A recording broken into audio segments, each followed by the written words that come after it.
Kaya nga ipagtapat ninyo sa inyong mga kapatid ang inyong mga kasalanan at ipanalangin ninyo ang isa't isa upang kayo'y gumaling. Malaki ang nagagawa ng panalangin ng taong matuwid. Pero sa galawan po natin sa mundo, mukhang baliktad po to eh.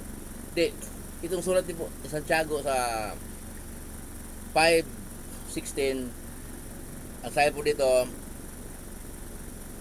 ipagtapat ninyo sa inyong mga kapatid na sa ganun kayo'y ipanalangin, kayo'y pagalingin. Dito po kayo sa napuntahan nating lugar, kahit sa workman, mga kaibigan, kung saan tayo nakakarating, hindi man umaamin ng kasalanan eh. Dito ipagtapat daw. Ay umamin eh, kasi huling-huling sakto. Hindi ko sinabi yun, pero kasasabi lang kanina, hindi ko nagawa yun. Huli nga sakto eh. Yun po eh, parang takot umamin. Nakakapangit ba yun? Kung talagang pangit talaga. Kung gwapo ka talaga. Pero natatakot umamin tayo ng kamalian. Dito po naman sa huling bahagi ng binasa ng lingkod, malaki ang nagagawa ng panalangin ng taong matuwid.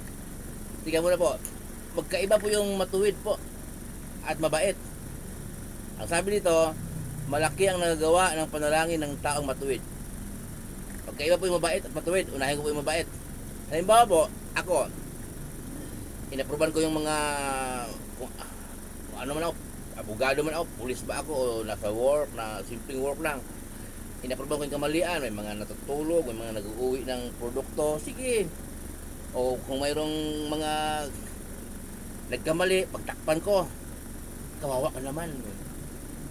O di, napakabait sa akin ang tingin ninyo, ng tao, tingin sa ng tao, ang tamis ko, sa iyong kaibigan. Pero hindi sa Diyos yon. Mabait ako, hindi sa Diyos. Kontra doon sa kalooban ng Diyos.